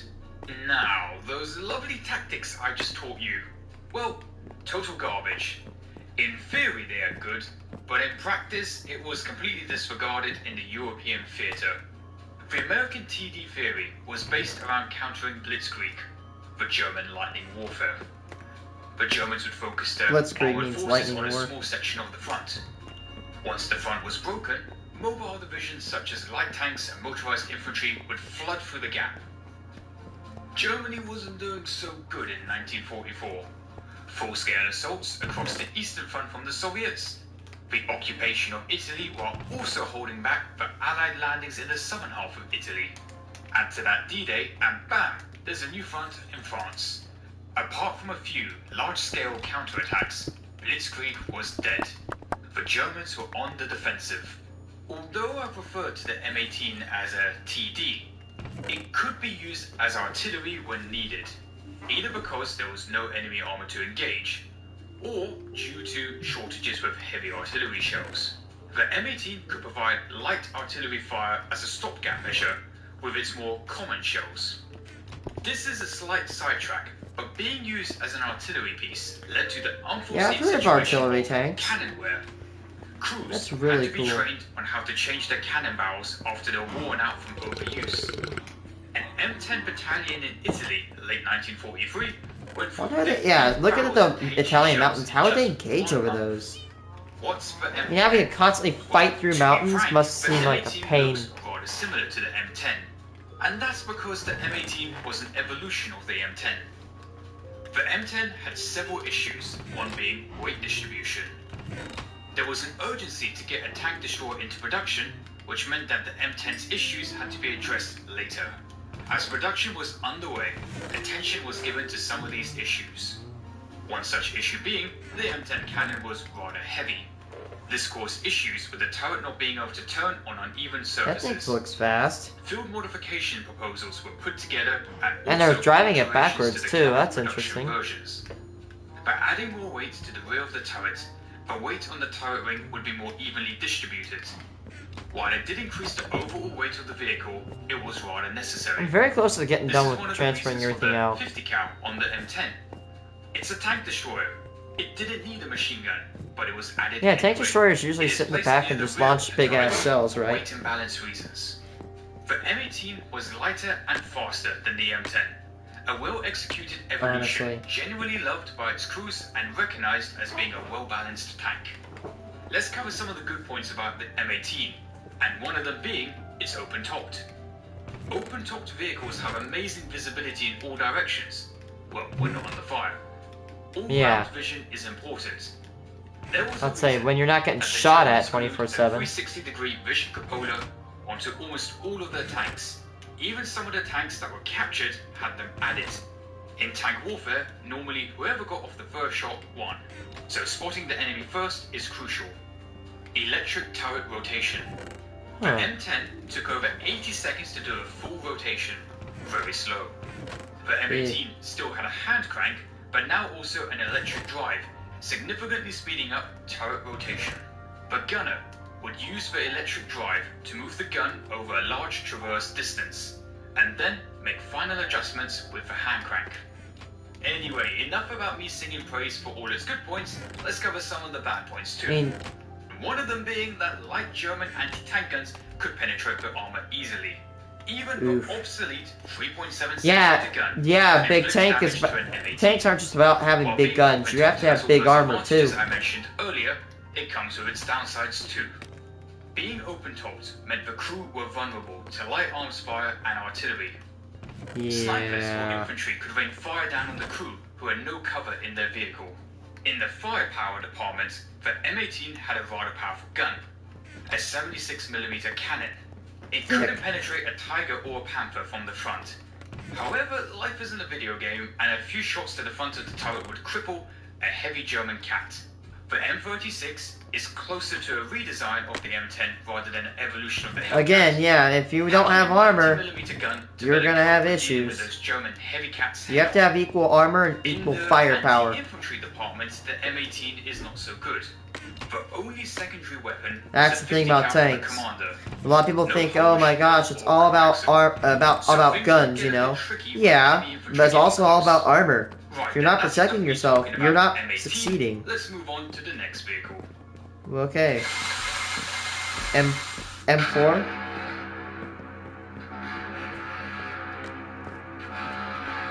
It's gotta be an M4 Sherman, right? Or a Tiger. This is Bismarck to Kriegsmarine headquarters. I'm trying to sneak around, but the rest... Hey, it's battleships. 1941. France has capitulated. Throughout the country lies leftover gear from the French Army and the British VEF, British Expeditionary Force. Some of this equipment were tanks. To the Germans, these were referred to as trophy tanks. There was only one tank made by the French that truly gave the Germans trouble. The Char B, a French heavy tank. It has two cannons. The sides look heavy, and the front does too, but tracks are exposed, meaning that they could be shot out. The turret is also in a questionable area. The armor was rather impressive, with forward-facing armor being 60mm thick. Basically impenetrable to the German 2cm and 3.7cm cannons. While the tank did have several issues, such as only having a 4-man crew, thus making the vehicle not effective, most of them were disabled by logistic issues rather than knocked out in action. 161 Char Bs were captured intact, of which 125 Char Bs were put back into service for the Germans. Let's do this. Orders from Hitler were to press the vehicles back into service again. They were to undergo some modifications. Some of the Char Bs were refitted with I see those in World of Tanks. Their armor, I haven't seen, like I haven't seen like their stats in tanks, that's why I'm not saying this, but like just looking at them, they look really thickly armored. But the turret looks like it doesn't have that much of a gun onto it. Probably was used for anti-personnel missions. With armor plating on the front and sides. The hull gun was removed, with the space being used for additional ammo storage and a radio. In total, 16 Char Bs were converted to this setup. The 10.5cm cannon was mainly used for firing HE shells over long distances. While it could fire AP rounds and be used in direct fire, it wasn't very suitable for this role. The cannon lacked enough penetration to even be useful against the T-34. I'm not sure about the performance. Pretty sure T, that must mean it came from the Soviet Union. Fate. Different sources seem to conflict on where the tanks were sent. What I don't understand is why convert a heavy tank to be nothing short of a vehicle for transporting an artillery gun. Unlike other German self-propelled guns, the Char B was slow. Look at the freaking turret on that thing, it's huge. Was to be mobile. That's a big gun too. Most certainly wasn't. SPGs also tend to be mounted on reliable vehicles. The Char B was not mechanically reliable, and also getting spare parts was difficult. I can understand the conversion of the flamethrower Char Bs. Flammenwagen auf Panzerkampfwagen B2M. but Char B had relatively thick frontal armor, at least tougher than what the Germans were fielding at the time. But Char B That you're gonna need your shield. and That's the uses a biggest close-range pain. weapon to clear the position. 60 Your flame biggest Char pain is the shield.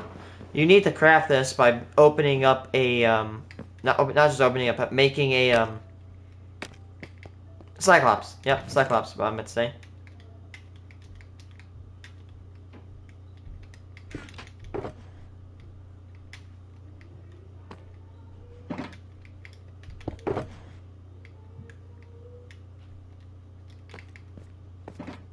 Just there you go. You should have it easy.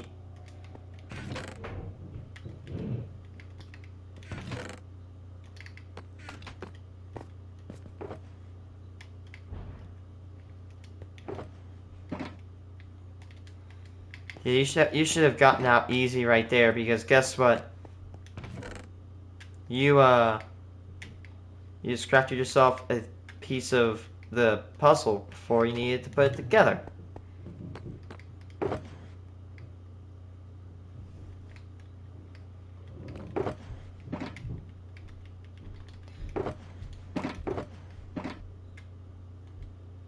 Nice.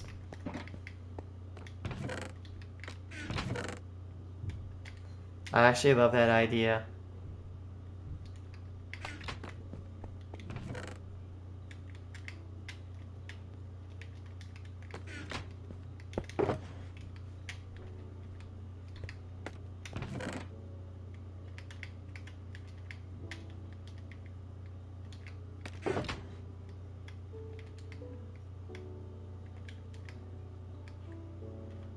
No kidding.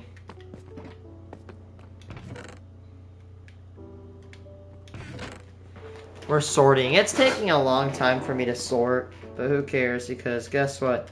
It's gonna look a lot nicer.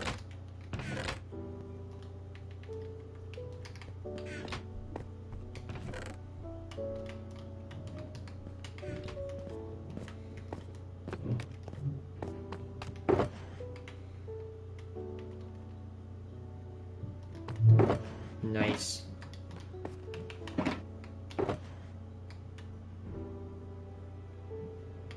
Damn.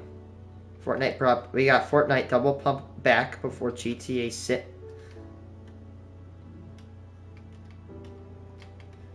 Damn, they got those. Like not. We're not talking season 9 or 10 zap traps. We're talking like actual like season 0 zap traps. Actually nuts though.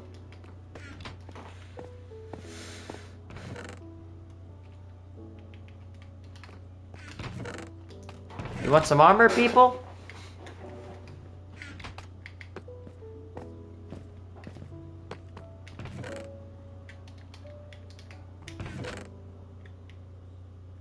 Nice. I may have to re-download. I don't know.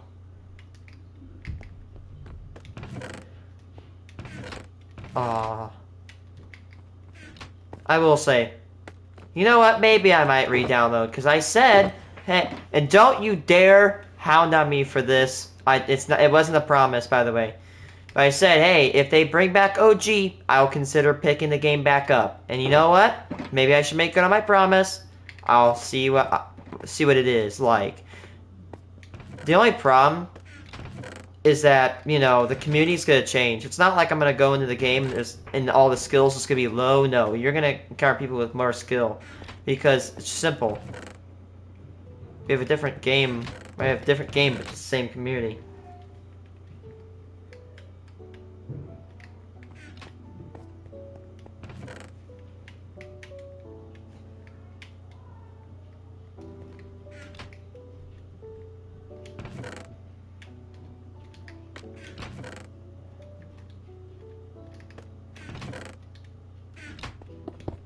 Oops.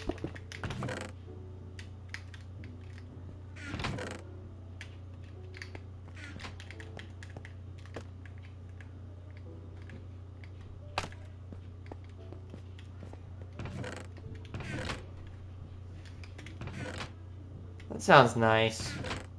Honestly, I like the OG type shit. Because I just don't like the aesthetic of the new game. Yeah, it might be weird, guys, but I'm gonna lump in shields with armor. Hey, they protect you.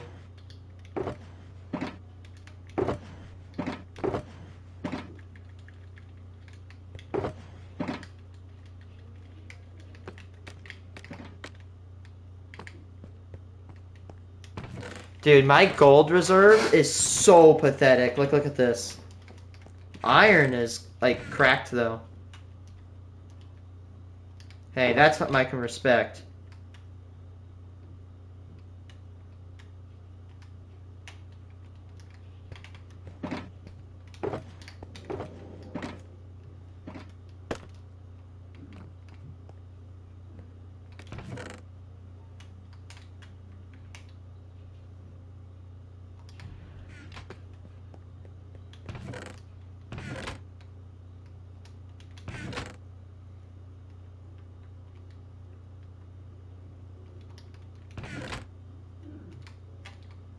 Okay,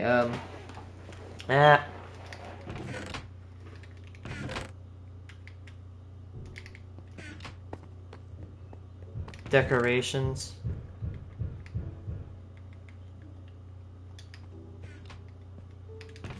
Gravel. Doors. Walls and fences. That goes here.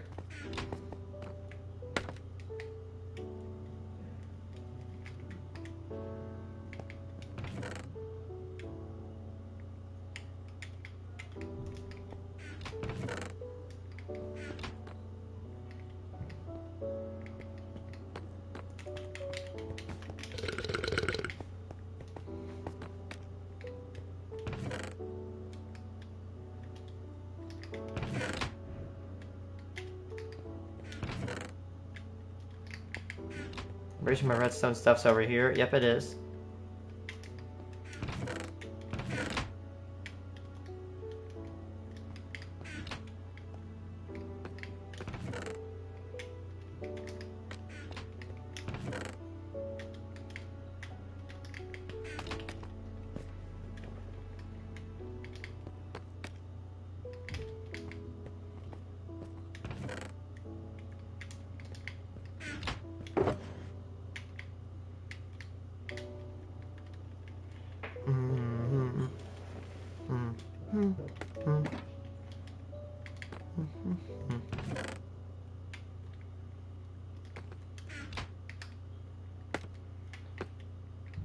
Plants. Do I have any plant? Yep, this. This.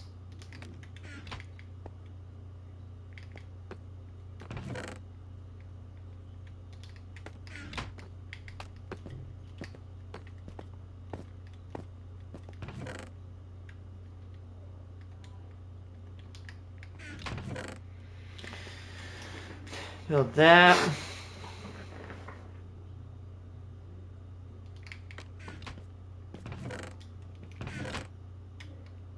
Sand. There's lights over here.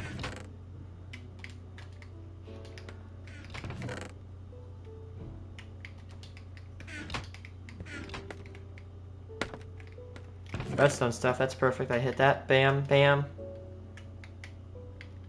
I'll probably throw that away. Miscellaneous. Throw that book in there. Do this.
Maybe that's just clay and stuff.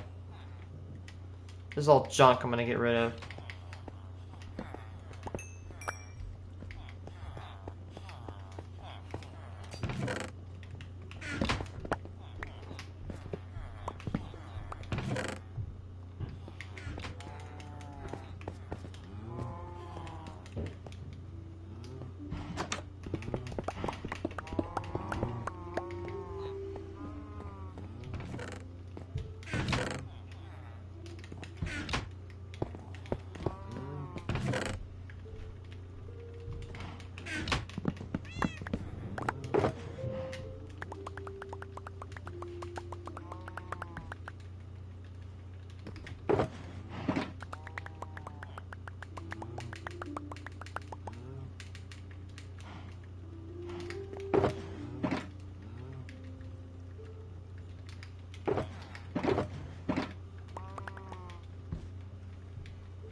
There we go, I'm starting to get the hang of it.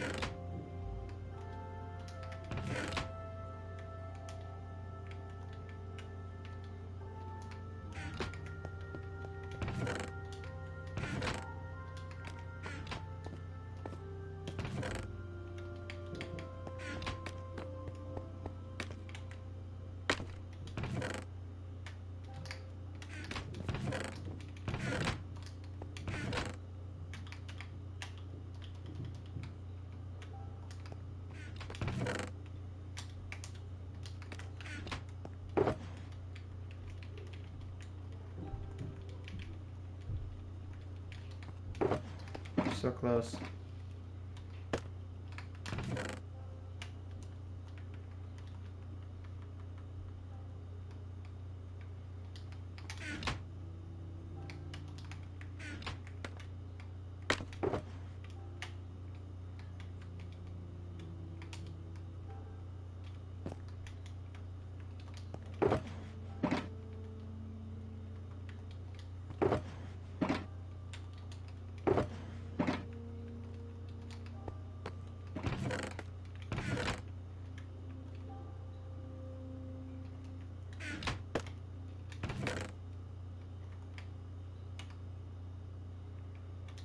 Where's that open one?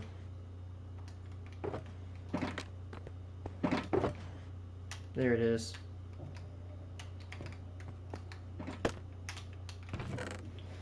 Open one.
Some wool.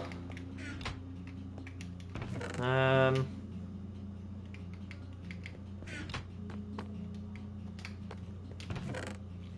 it goes there. That's orange sand, put that there. I think I have some redstone stuff on me. No. Miscellaneous, put the minecart. Along with that. This too. Seeds and saplings. Produce, put that. I got an ebook. Ebook. Where's it there?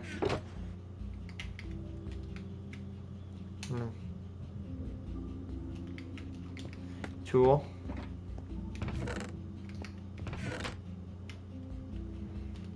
Tool. Weapon.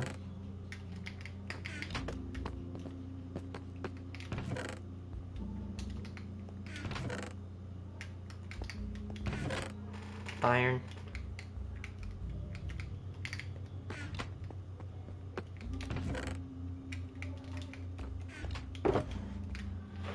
I'm gonna keep that with me. With me, take that. This one.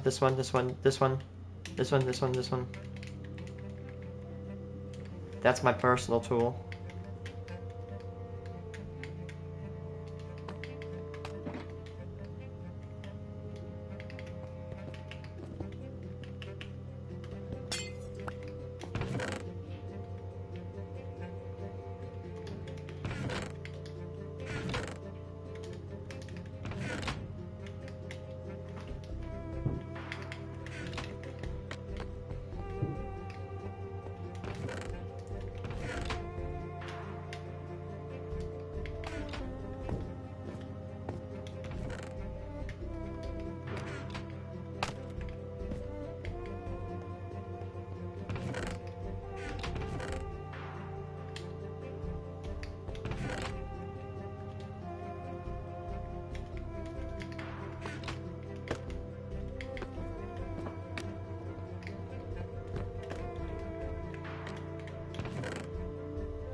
Surprised that we have a large amount of armor.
Creeper's drowning.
That's basically it right there.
Door.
Funny.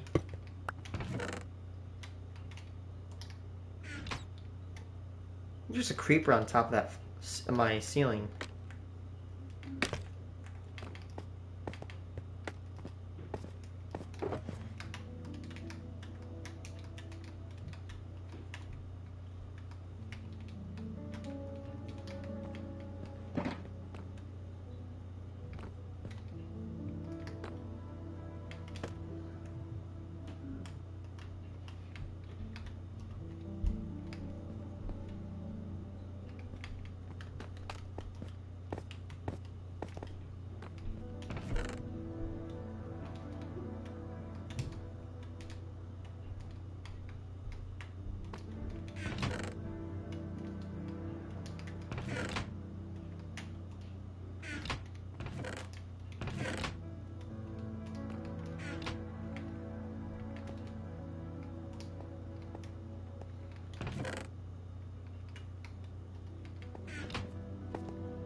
Hell.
That's it.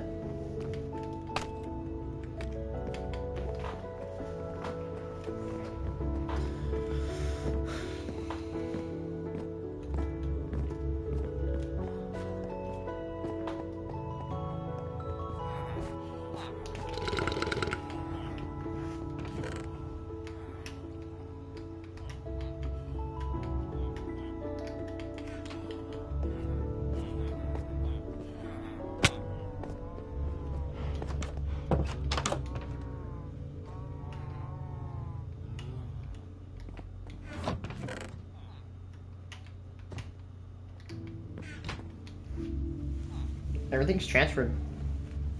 Like, dead ass, everything. Except for, like, those chests over there, which those are just, like, my easy to access chests. And this one.